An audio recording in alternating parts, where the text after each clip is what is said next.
Aleluia. Coloca a mão no seu coração. Graças a Deus. Há uma expectativa muito grande no nosso coração daquilo que Deus fará por você através dessa palavra. A palavra de Deus que é pura, a palavra de Deus que é poderosa. Glória a Jesus. Antes de orar, nós só vamos ler capítulo 2 de Atos. Capítulo 2 de Atos, versículo 1 ao versículo 4. Por favor. Atos 2, 1, 4.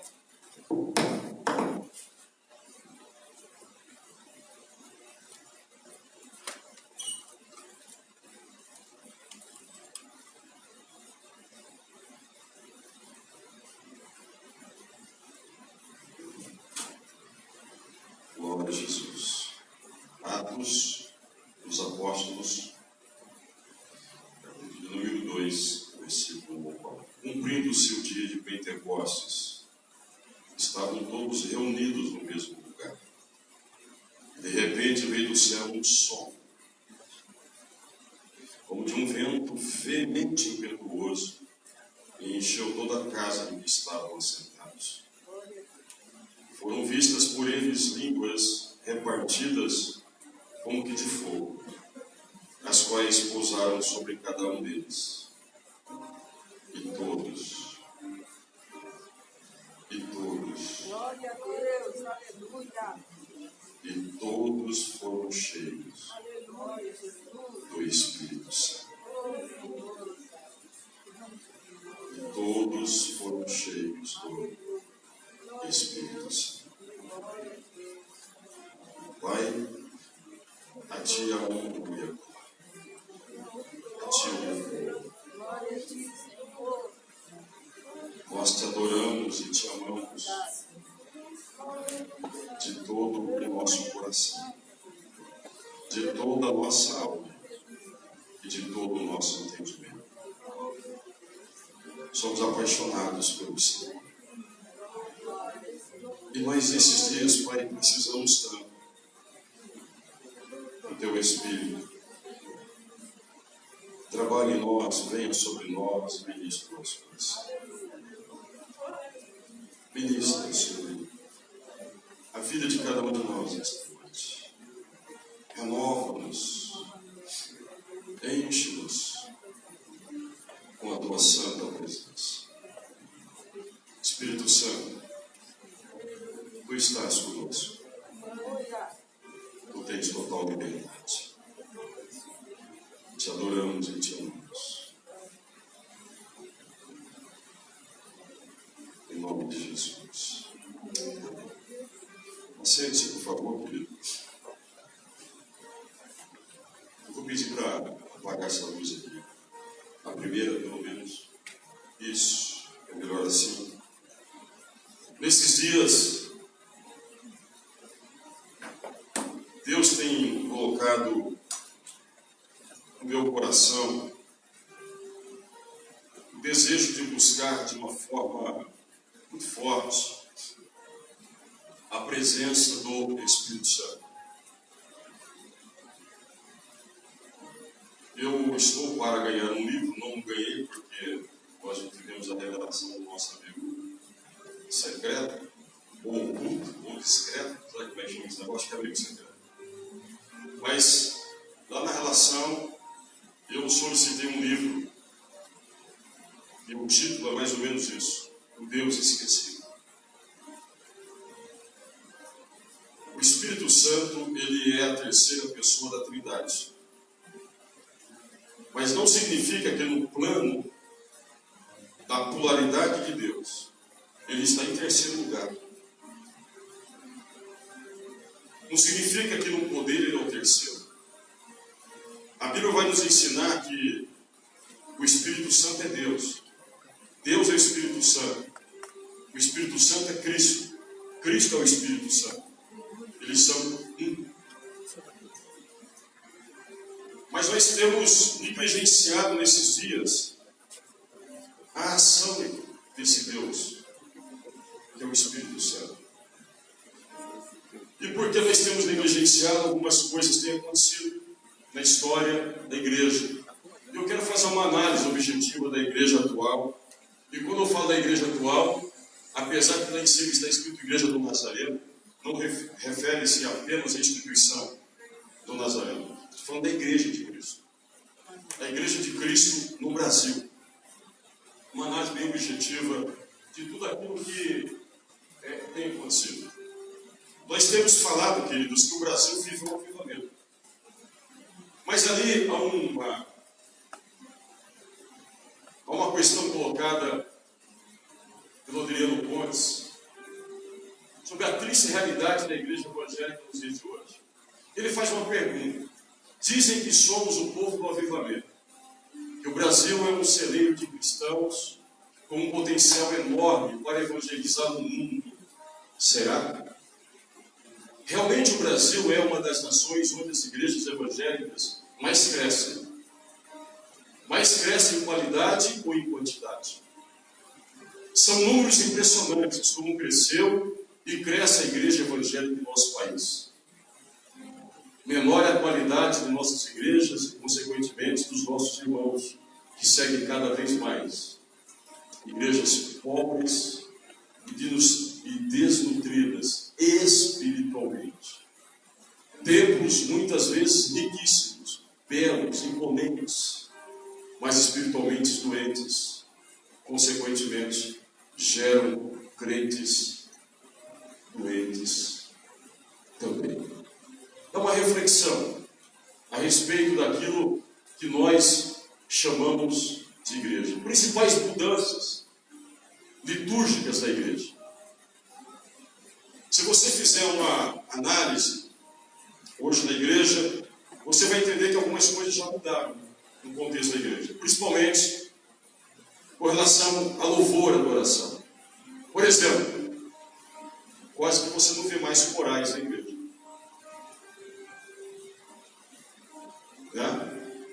Há uma mudança significativa no processo de adoração e de culto a Deus. Nós podemos dizer, estamos vivendo em outros momentos.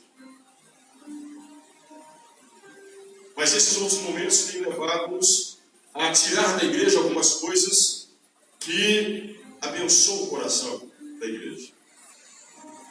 Eu me lembro que quando convencido pelo Evangelho, mas não convertido, porque eu sou convertido ao Evangelho há 24 anos, mas por mais ou menos uma boa parte da minha vida eu era apenas convencido. Mas dentro do convencimento que eu vivia e participava, muitas vezes eu fui à igreja para ouvir um coral cantar, porque alimentava a minha alma. O uso de roupas sociais está cada vez mais raro, dando vazão ao uso de roupas mais provocantes. Ou seja, o ambiente não é mais sacro, é simbólico. Uma das preocupações grandes dos pastores é quando chega o verão, porque as roupas muitas vezes são provocantes. E nós participamos, viemos para a igreja assim. Os sermões se tornaram cada vez mais curtos, dando espaço à liturgia cada vez mais concentrada. Ou seja, cada vez mais o foco está no entretenimento. Há colegas que têm dito a mim assim, não pregue mais do que meia hora, porque o povo não suporta mais. Não pregue mais do que meia hora. É o tempo que o povo suporta hoje. É ouvir uma mensagem apenas de meia hora. Nós estamos substituindo algumas coisas. As igrejas têm adotado um estilo de envolvimento das pessoas através de atividades. Ou seja, só a palavra já não basta mais. Mais e mais cristãos evangélicos pertencem às igrejas grandes, com mais de 400 membros.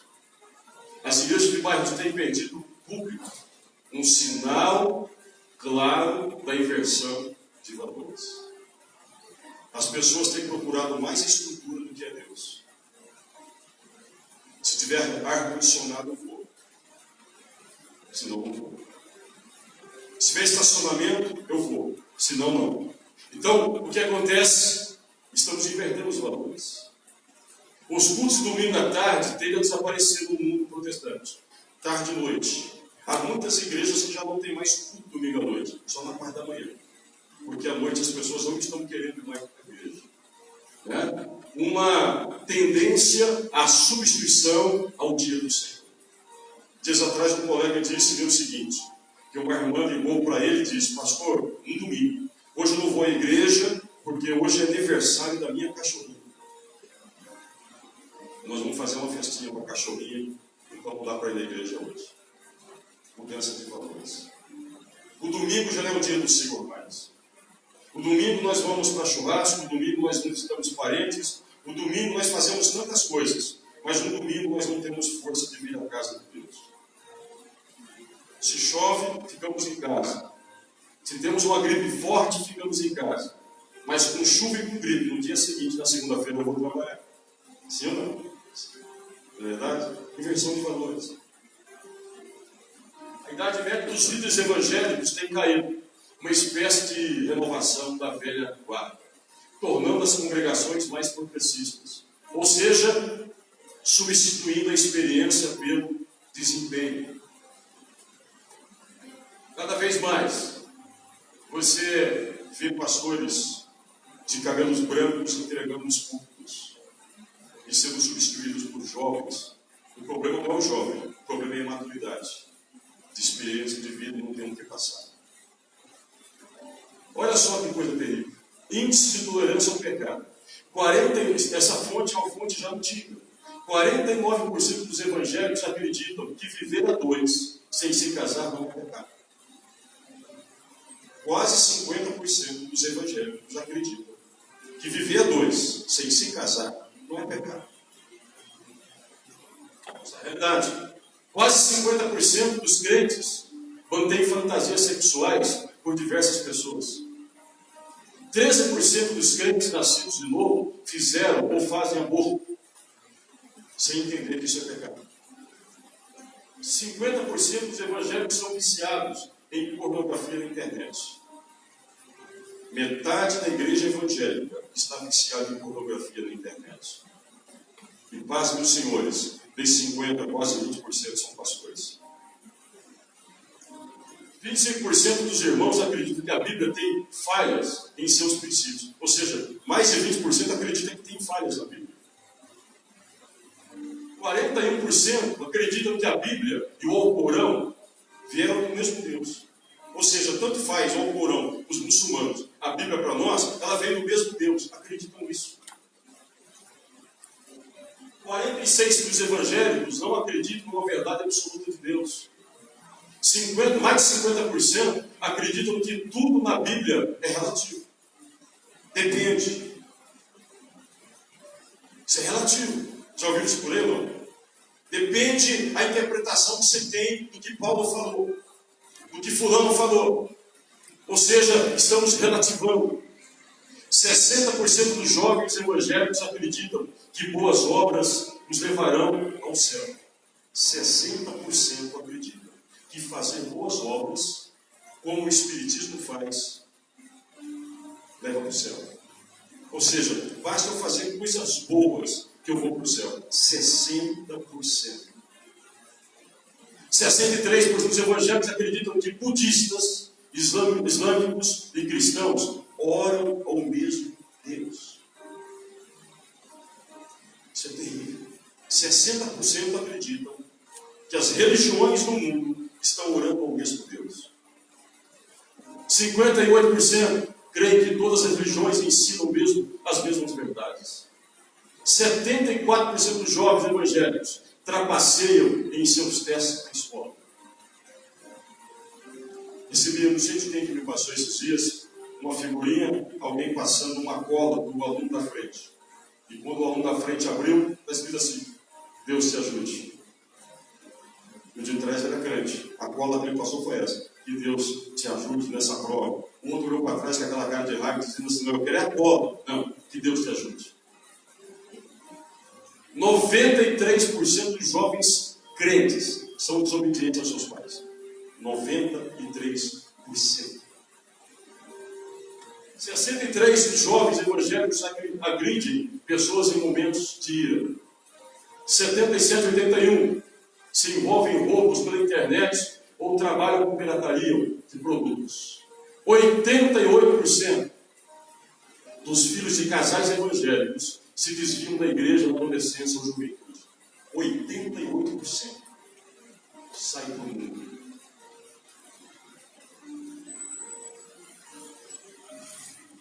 Valores predominantes na sociedade atual. Olha só, insatisfação. Você tem encontrado alguém insatisfeito por aí? O que é insatisfação? Incapacidade de perceber o real valor das coisas. Ou seja, nós estamos vivendo hoje um cristianismo insatisfeito. Nós não nos contentamos com nada. Nós estamos sempre insatisfeitos. Por isso, nós geralmente buscamos a Deus para buscar alguma coisa que ainda não ocupou o nosso coração. E a gente fica aqui perturbado nas buscas dessas coisas. Isso é insatisfação. Ou seja, nós não temos contentamento. O que acontece com a insatisfação? Ela cria um ambiente de ingratidão. Porque eu fico pensando só naquilo que eu não recebi e esqueço daquilo que eu recebi de Deus e não agradeço por aquilo que eu já recebi. Satisfação. Egocentrismo, qualidade de quem só pensa em si mesmo. Hedonismo, busca pelo prazer em primeiro lugar. Síndrome de Adão, transferência de culpa. Ou seja, nós nunca pecamos.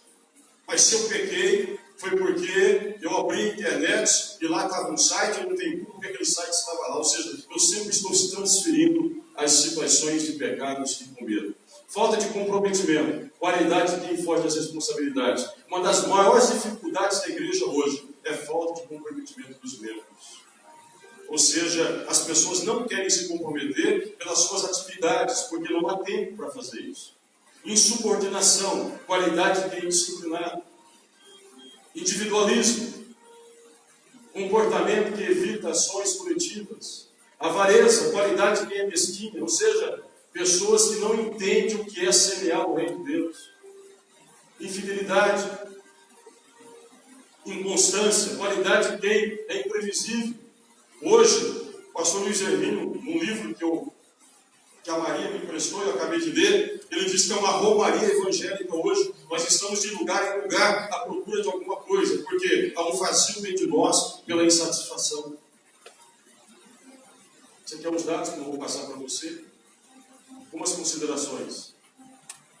A esperança para uma igreja guiada pelo Espírito Santo. Esses são os dados, mas a esperança. A esperança para um novo tempo.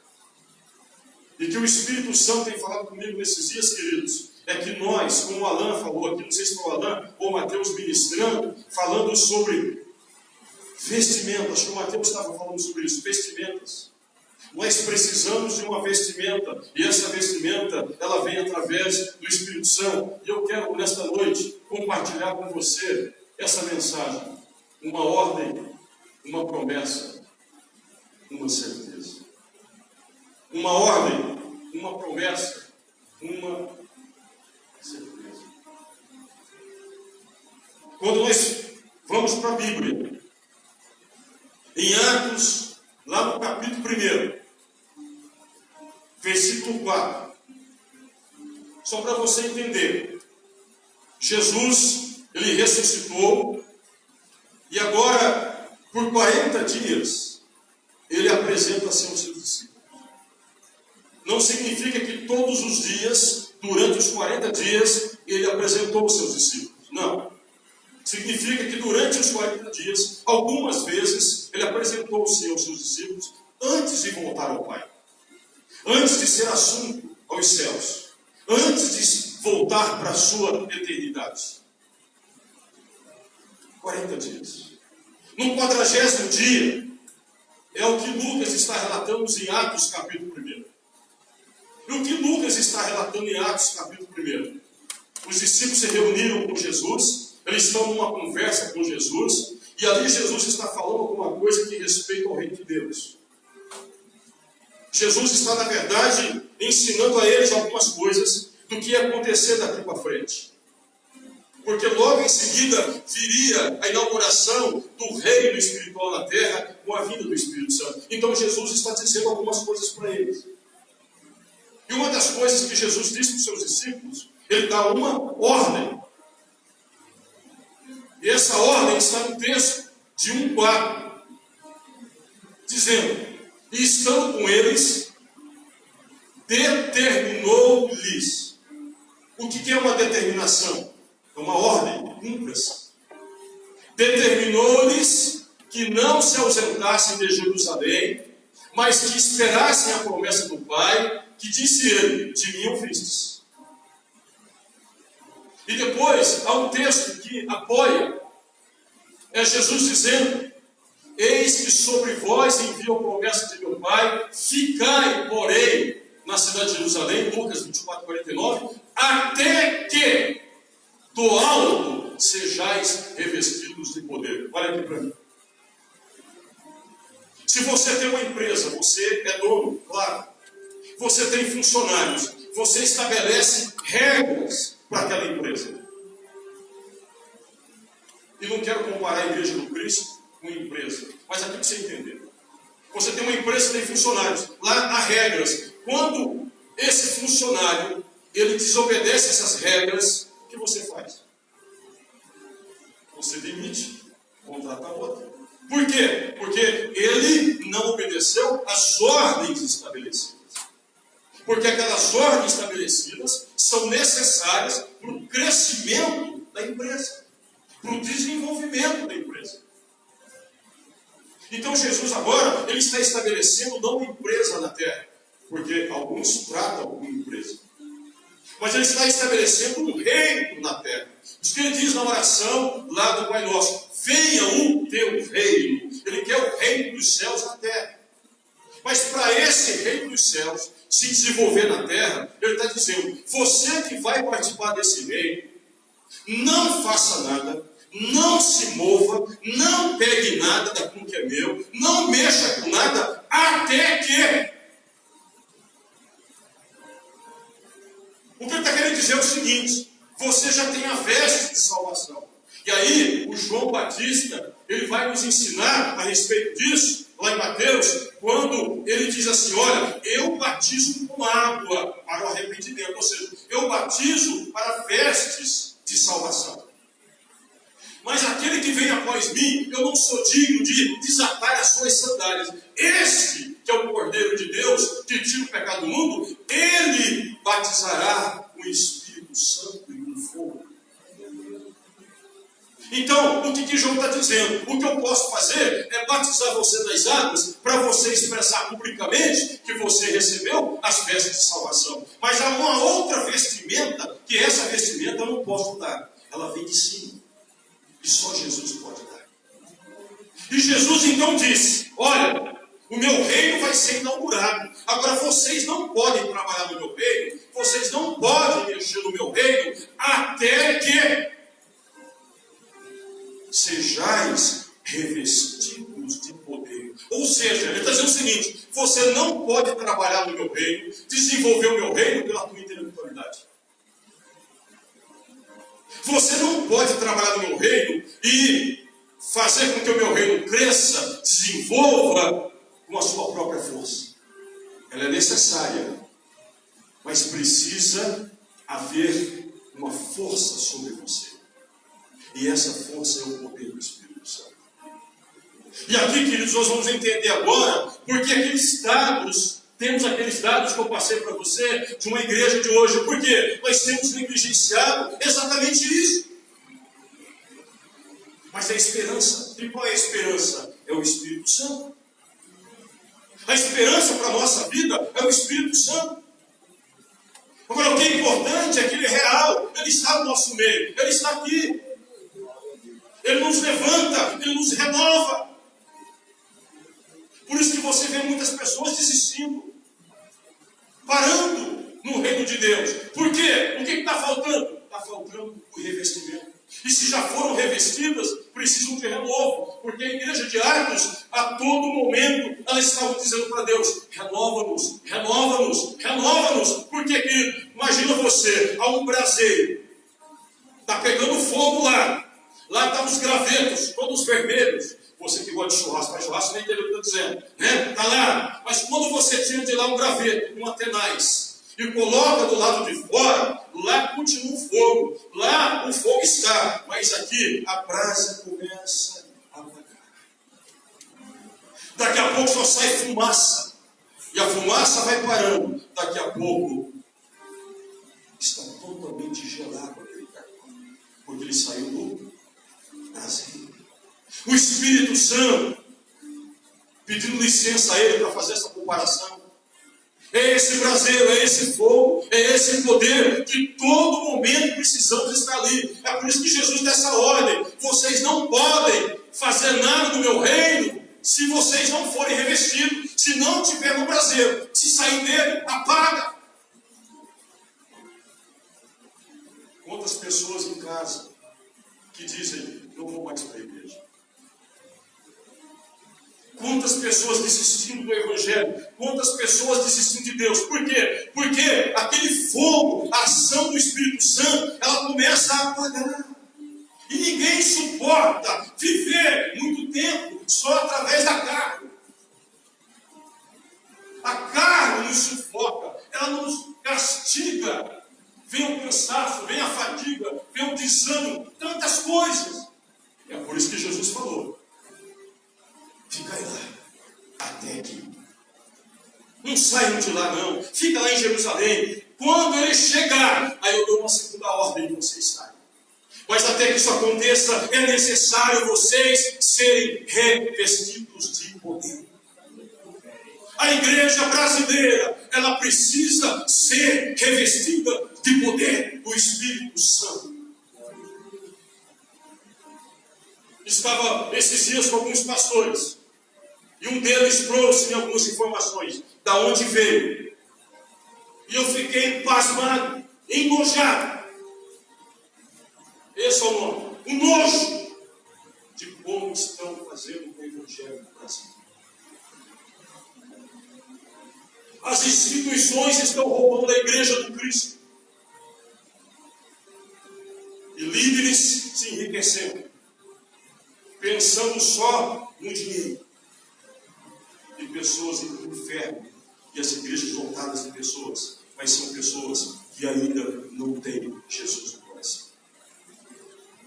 É urgente a chegada, a ministração do Espírito Santo sobre a nossa vida. E se ele não atuar, nós vamos morrer. Eu tenho falado com Deus quase que todos os dias. E uma das orações que eu faço: Deus, tenha misericórdia de mim.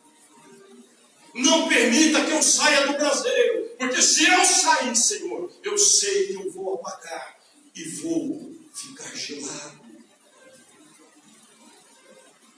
Deus está dizendo, Jesus está dizendo: fica aí lá, para que vocês ganhem uma nova vestimenta. Uma ordem. Ordem, obedece, segundo. Hoje pela manhã, quando eu pregava essa mensagem em Mogi, e aliás, aonde me chamaram, já estou falando pela internet, pastores amigos, me chamando para pregar essa mensagem aqui. É a mensagem do Espírito Santo. O que a igreja precisa não é de dinheiro, se bem que é importante. O que a igreja precisa não é de números, é importante. O que a igreja mais precisa é do poder do Espírito Santo. Mas é uma promessa. Se uma ordem é uma promessa. Em Atos capítulo 1, versículo 8, ele vai dizer, Jesus dizendo: mas recebereis poder ao descer sobre vós o Espírito Santo. Sereis minhas testemunhas, tanto em Jerusalém, como em toda a Judéia, Samaria e até os confins da terra. Um texto de apoio. Ele vai dizer: o João batizou com água, mas vós sereis batizados com o Espírito Santo, não muito depois desses dias. Eu sou de um tempo que, quando entrava numa igreja evangélica, e depois de 2, 3 dias, lá chegava o irmão e perguntava: já fostes batizados com o Espírito Santo? Está cheio de poder. Mas o que é isso? Vem que acaba de ensinar. E orava com ela na cabeça, com 3, 4 dias de convertido, o Espírito Santo já caía e já ficava no poder. Hoje participamos das mesmas igrejas. E as pessoas estão há 3, 4, 5 anos. Elas nem sabem o que é ser batizadas com o Espírito Santo. Por quê? porque temos negligenciado o Espírito Santo. Há uma promessa: recebereis poder. Poder para quê? Para ser testemunhas. E o que é ser testemunhas? Quando Jesus esteve na terra, ele falava assim para os seus discípulos, ou para a multidão que o acompanhava: quem vê a mim, vê o Pai. Porque você estava procurando: cadê Deus? Cadê Deus? Cadê Deus? Cadê Deus? Mas não, vocês não estão olhando para mim? Se vocês estão olhando para mim, vocês estão vendo o Pai. Hoje, quando você está no contexto do mundo e as pessoas olham para você perguntando: cadê Deus? Você vai dizer assim: ué, cadê Jesus? Você não está olhando para mim? Pastor, mas isso é loucura. Não é loucura, não, isso é Bíblia. Jesus disse: quem vê a mim, vê o Pai. E você está dizendo para o mundo: quem vê a mim, vê o Cristo. Mas como que eu vou dizer isso se eu não estiver revestido de poder? É por isso que Jesus está dizendo: vocês serão as minhas testemunhas, aonde vocês forem. Lembra aqui da mensagem do pastor Marco? Um monte de Jesusinho espalhado pelo mundo. O que significa isso? Quando olham para você, estão vendo Deus em você, Cristo em você. Então você é o representante da Trindade na terra.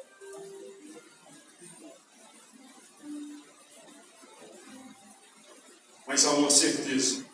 E qual é a certeza? O texto que lemos no capítulo 2 de Atos, e que você já ouviu, cumprindo o seu dia de Pentecostes, estavam todos reunidos no mesmo lugar. De repente. O que é de repente? De repente, veio do céu um som, como de um vento impetuoso, encheu toda a casa onde estavam sentados, e apareceram distribuídas entre eles línguas como de fogo, e pousou sobre cada um deles. Todos ficaram cheios do Espírito Santo. Todos. Agora presta atenção aqui, queridos. A Bíblia responde a Bíblia. Por que eles foram cheios do Espírito Santo? Porque quando Jesus dá a ordem, eles vão para Jerusalém. Jesus faz a promessa, eles estão aguardando em Jerusalém. O que eles fazem entre o 40º dia até o dia de Pentecostes, que foi o dia 50? O que eles fazem nos 10 dias? A Bíblia vai dizer: eles oravam e suplicavam. Oravam e suplicavam. Pelo quê? Pela promessa.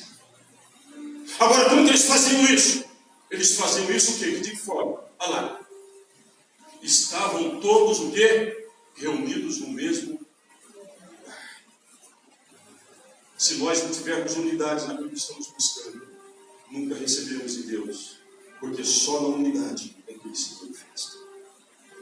Eles ficaram 10 dias buscando a mesma coisa, até que receberam.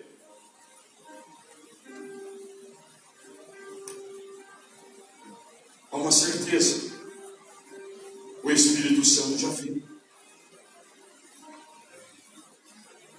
Nós não estamos aguardando a chegada do Espírito Santo. Ele já veio. Ele está dentro de você. Agora, queridos, o que é necessário? É necessário não ele me encher, mas eu ser cheio dele, me encher dele. É que Paulo fala em Efésios: enchei-vos do Espírito.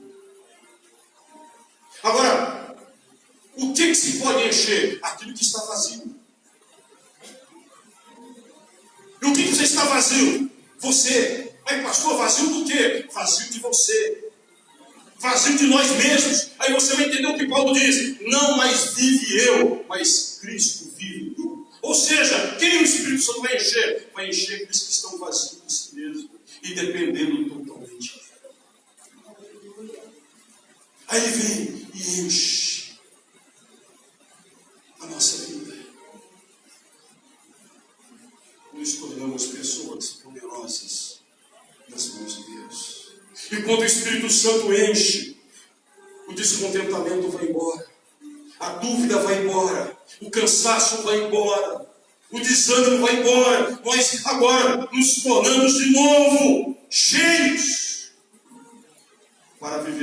de santidade em Deus e uma vida operacional da porta para fora. Aonde as pessoas vão olhar para você, no seu trabalho, na sua faculdade, na onde você está, em qualquer outro lugar, lá no seu condomínio, lá na rua onde você está, vão olhar para você e vão dizer: lá de fato vai uma mulher de Deus, lá de fato vai um homem de Deus. Eu olho para ele ou para ela, eu vejo o Cristo na vida deles.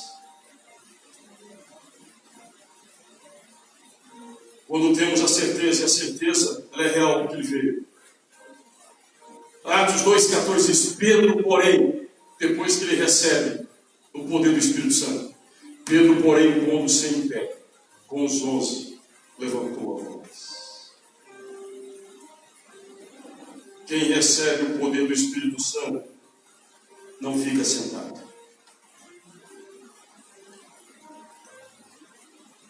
Quem recebe o poder do Espírito Santo não fica inerte. Quem recebe o poder do Espírito Santo não negligencia o reino.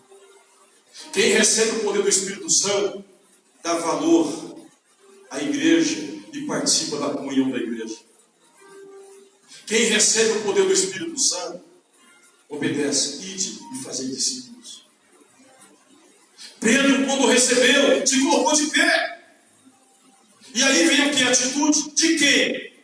De quem está vazio de si mesmo, mas está cheio do poder da graça de Deus.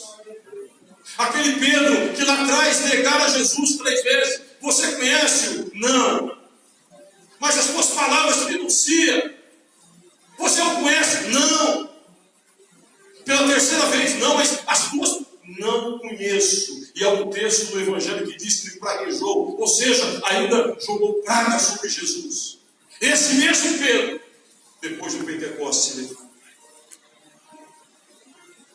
E a mensagem que ele traz, você vai ver a partir de capítulo 2 de Atos, ele começa a descrever o que aconteceu no Antigo Testamento e o cumprimento da promessa de Deus. Ele vai dizer que Joel, lá no capítulo 2 de Joel, o profeta Joel já havia prometido, através de Deus: nos últimos dias eu derramarei do meu espírito sobre toda a carne.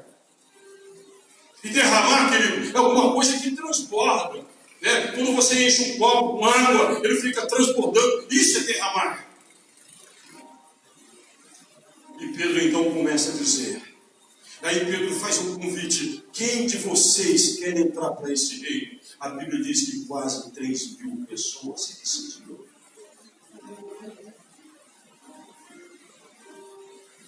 Se colocou de pé. Lá em Josué, quando Deus aparece para Josué, e Josué está chorando a morte de Moisés, Deus diz para Josué: Josué, de pé. Quem está de pé está pronto. Quem está de pé está agindo. Quem está de pé está envolvido. Quem está de pé está interessado. Ou seja, totalmente envolvido naquilo que é o reino de Deus.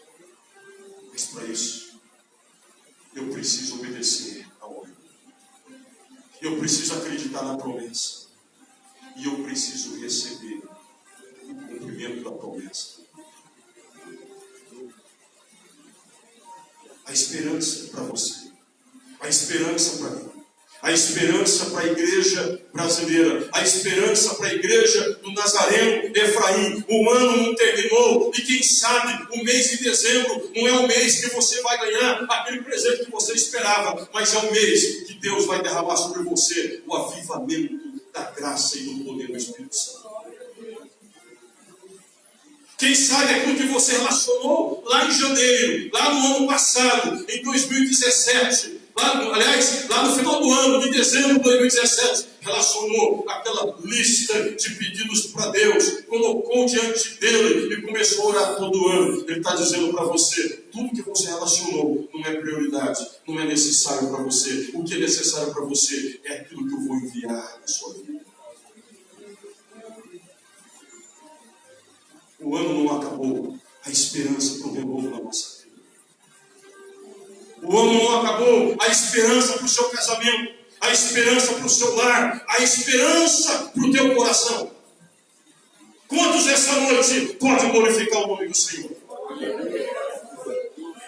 A esperança. Uma ordem.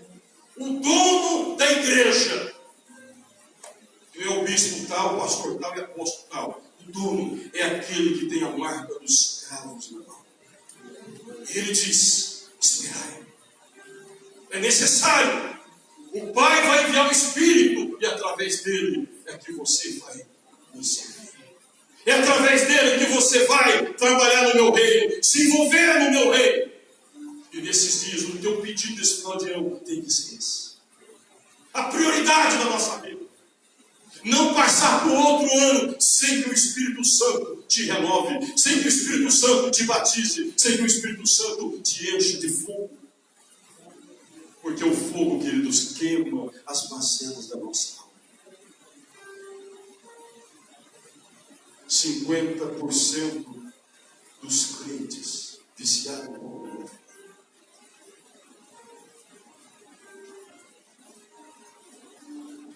Meu Deus, tem misericórdia de nós. Mas se o Espírito Santo chegar, se o poder dele vier sobre a nossa vida, ele nos limpa, ele nos purifica. E aí podemos viver então santidade ao Senhor. Espírito Santo nos purifica. Não está ali no texto, ou no título da mensagem, mas eu quero acrescentar algo ali. Uma ordem, uma promessa, uma certeza. Mas quero fazer para você também, trazer para você também uma lei. Atos capítulo 1. Versículo 9 em diante. Nós vamos orar já. Atos 1, 9 em diante. E quando dizia isso, isto o quê? Tudo isso que estamos falando aqui. A ordem, a promessa, a certeza, aconteceu. Vendo eles, foi elevado às alturas. E uma nuvem o recebeu, ocultando aos seus olhos. E estando com os olhos fitos no céu, enquanto ele subia, eis que junto dele se puseram 2 varões vestidos de branco. Jesus deixa a ordem e a promessa. Logo em seguida, vem o cumprimento da promessa, que é a vinda do Espírito Santo. Mas antes disso, Jesus está dizendo: olha, voltem para Jerusalém, sejais revestidos, e está subindo. É a última mensagem que ele deixa para a sua igreja: volte e sejais revestidos. Os discípulos estão olhando, vendo aquela cena espetacular. Ele subindo, subindo, subindo. Eles começam a tentar buscar no alcance da visão. Aonde ele está? E alguém dizia entre eles: ah, ali estou vendo, estou vendo, estou vendo. Aonde, aonde, aonde? Os olhos fitos no céu, como aquela criança que solta um balão, né? Ou o famoso papagaio, e depois está tão alto que ele está aqui com a língua e não está vendo, mas ele fica lá por onde está? E Jesus está subindo, subindo, subindo, e daqui a pouco aqueles homens estão olhando para cima, já não enxerga mais, e quando eles estão olhando assim, de repente 2 varões, 2 anjos aparecem para eles, e diz para ele: ei, por que vocês estão com os olhos fitos no céu? Parece uma pergunta sem nexo. Ora, alguém poderia responder dos apóstolos: nós estamos olhando porque Jesus está subindo, estamos procurando. Mas ninguém fala nada. Mas é como se os anjos dissessem: para de olhar para lá e agora olhem para mim. Eu tenho uma notícia para dar para vocês. Da mesma forma que vocês estão vendo ele subir, um dia ele vai descer da mesma forma que subiu. Eu fiquei a perguntar esses dias para Deus: por que o Senhor deu essa notícia? Por que esse alerta? Foi meu filho, por quê? Porque entre o estabelecimento do meu reino, entre o início do meu reino, eu já planejei o fim.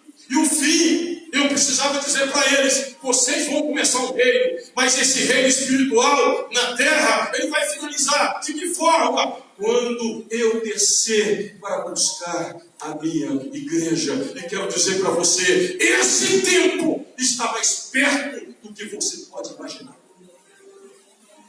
Ele pode acontecer agora. Pode ser hoje à noite. Pode ser enquanto você estiver dormindo.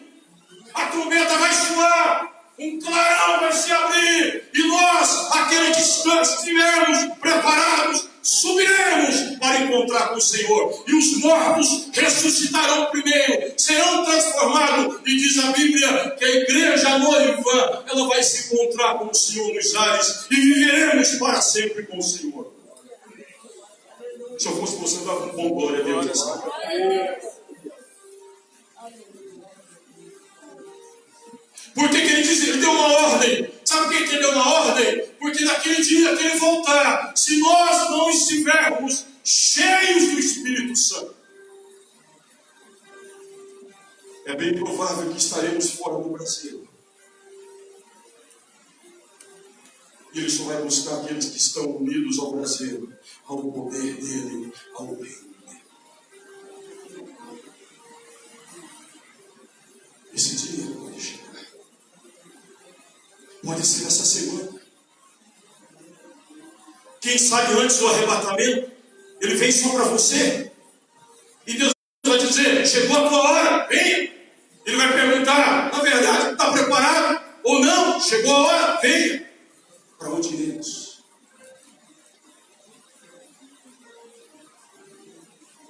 Para onde iremos?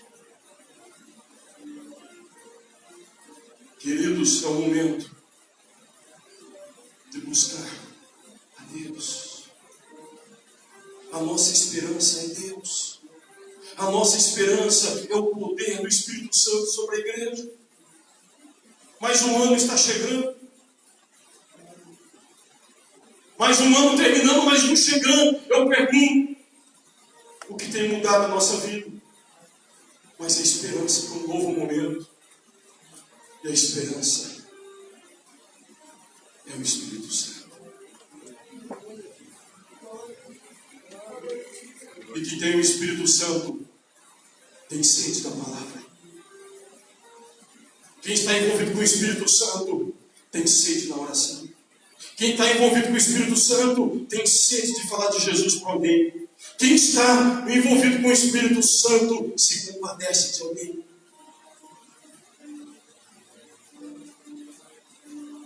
Como você está? A esperança para nós. A esperança é o Espírito Santo.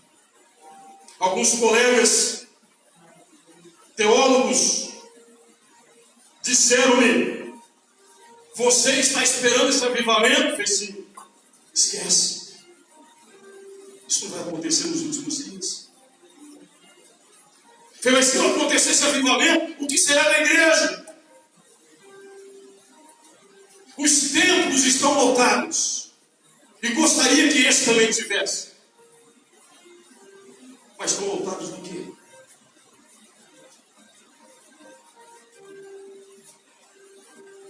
Será que as pessoas têm noção do que é o Evangelho de Cristo?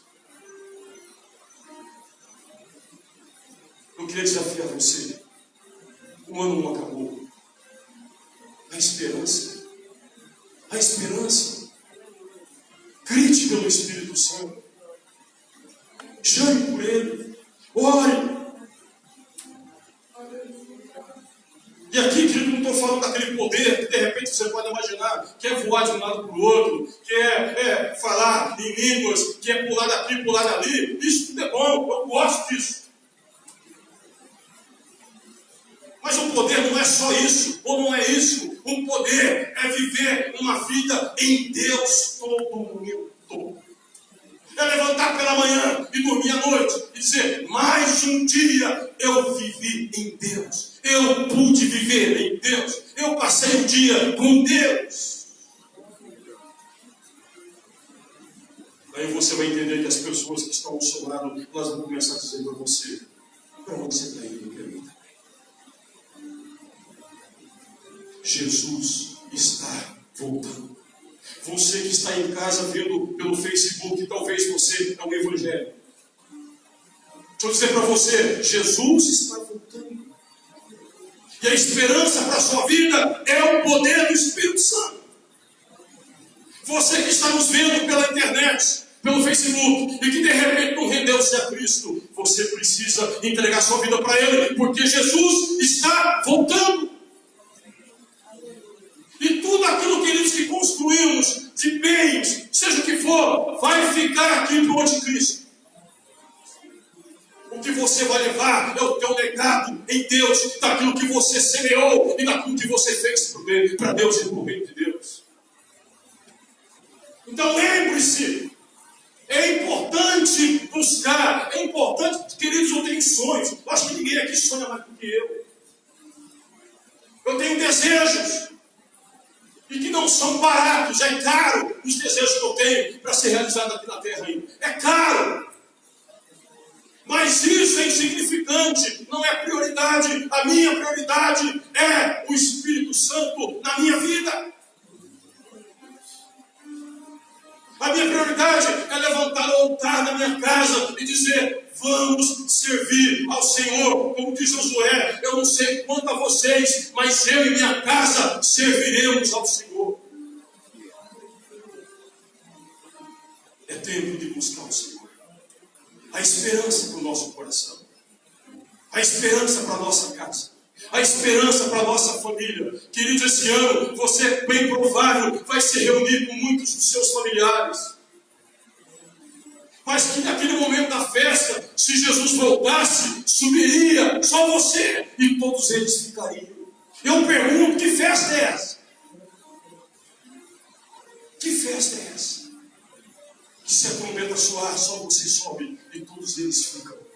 Quem sabe nessa mensagem do Natal, reúna a tua família nesses dias e diga: Jesus está voltando. Você precisa entregar o teu coração ao Senhor. Você precisa se render a Deus. O Espírito Santo é a nossa esperança. Louvado seja o nome dele. Ele está aqui nessa noite. Eu convido você a ficar de pé, que nós vamos orar. Feche os teus olhos. Levante as suas mãos aos céus.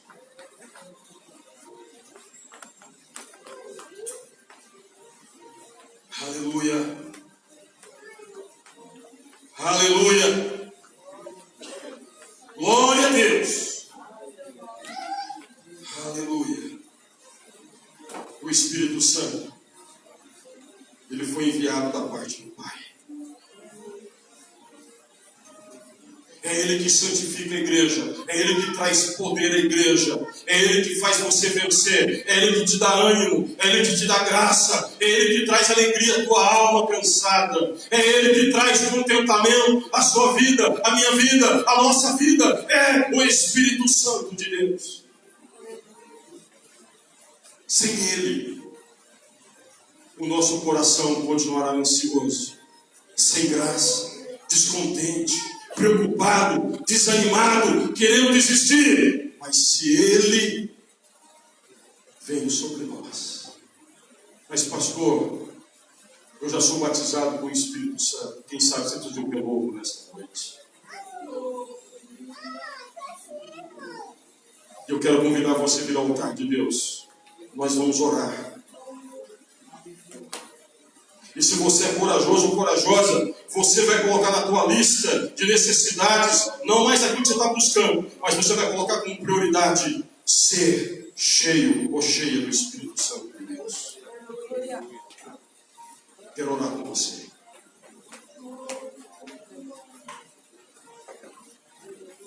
O Espírito Santo te aguarda.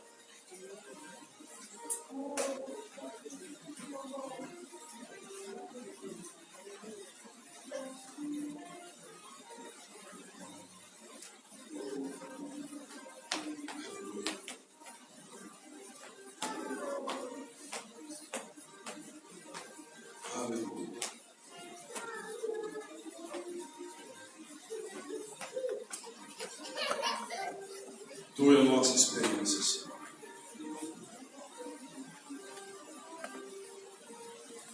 Para onde iremos sem a tua presença? Para onde iremos sem o teu poder? Quem somos como igreja sem a tua presença? Perdoa os nossos pecados, Senhor. O pecado por negligenciar o Teu Espírito. O pecado, Senhor, por desejar muito mais as coisas do mundo do que desejar a Tua presença. Perdoa-nos. Perdoa-nos. O pecado, Senhor, de desejar mais os prazeres momentâneos do que os prazeres eternos. Tenha misericórdia de nós. Venha ao altar de Deus nesta noite. Ele te espera.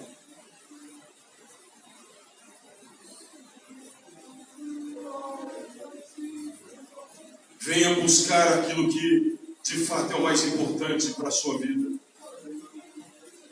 O revestimento do poder do Espírito Santo. O dono da igreja deu uma ordem. Não há possibilidade, queridos, de caminharmos a caminhada da fé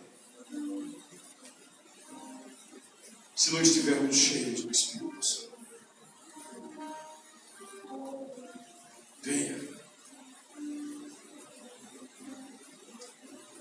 Oh Deus.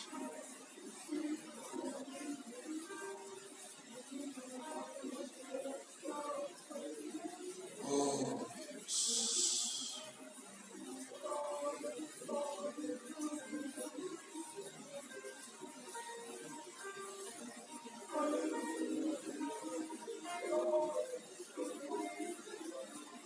Oh Espírito Santo,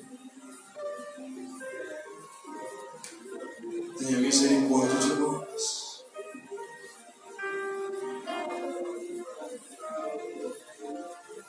Nós não temos de buscar o Espírito Santo.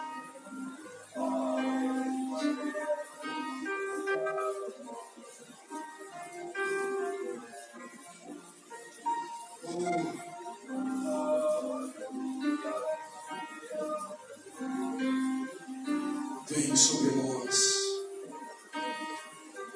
Toca a nossa vida. Toca a nossa vida.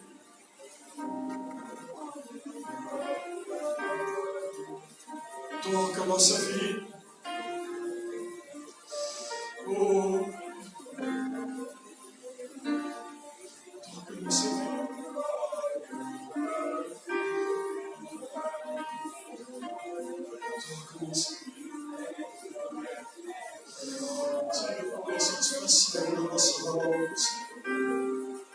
Aleluia!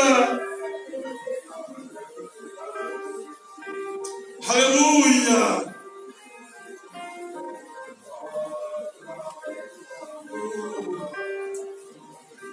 Precisamos de Ti, Senhor.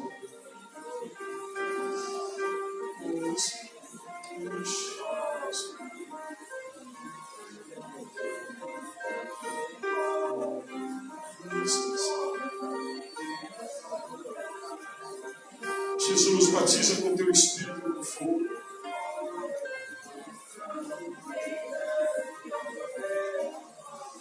Batiza com Teu Espírito no fogo.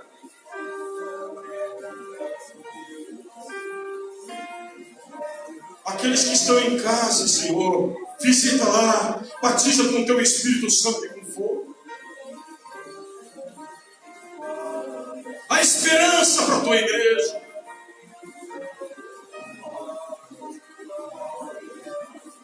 Vem sobre nós, como Tu veio em Pentecostes.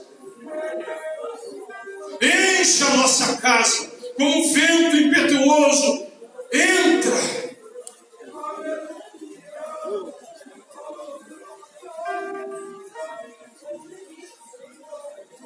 Aqueles, Pai, que estão frios, enche nesse momento.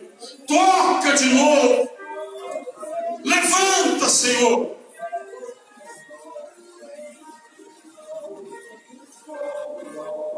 Toca na Tua igreja.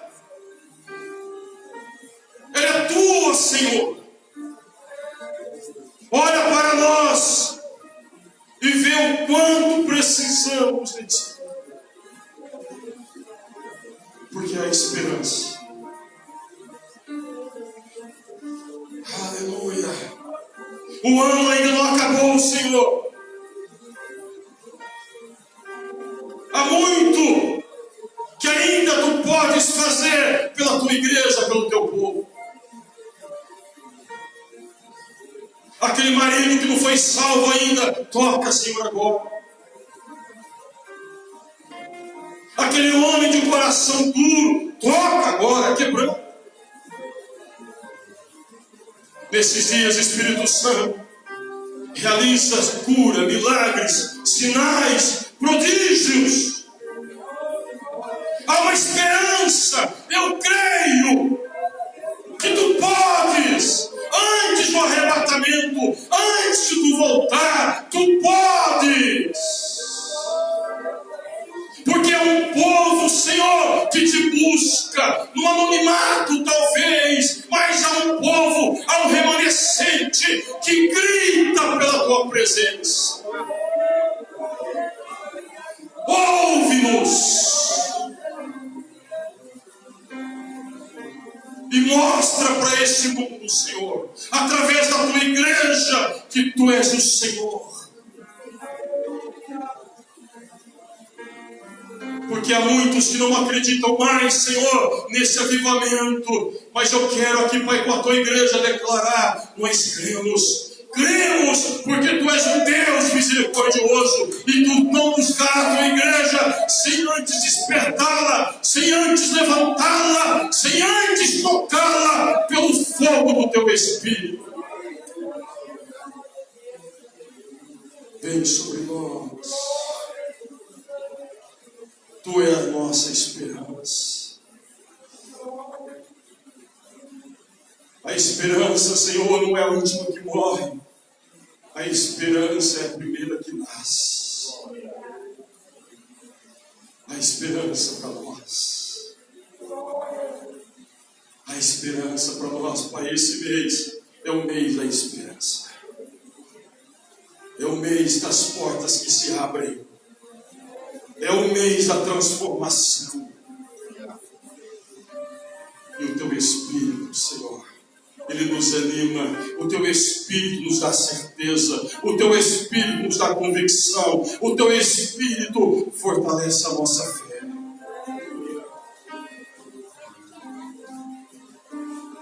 Te louvamos e te adoramos.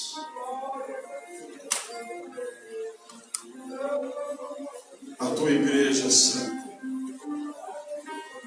A tua igreja é santa. A tua igreja é poderosa. As portas do inferno não prevalecerão contra a tua igreja. Maranata, Senhor. Ora vem, Senhor Jesus. Ora vem, Senhor Jesus. Prepara um povo santo, cheios do poder do teu Espírito. Queremos ganhar Campinas para ti. Traz esse avivamento em cada igreja local, em cada denominação.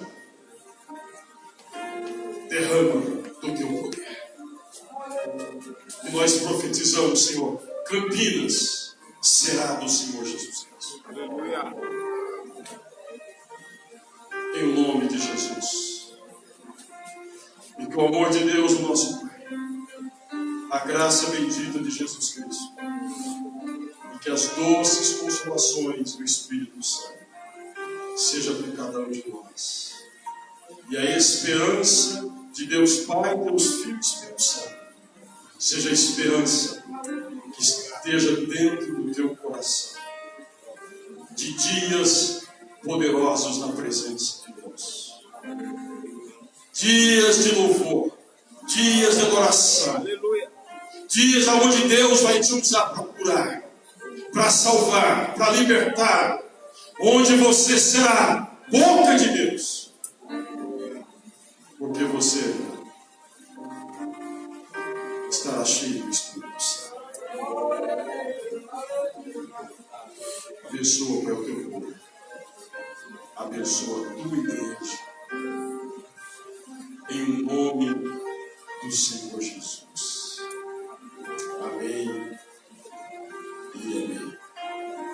Glória a Deus.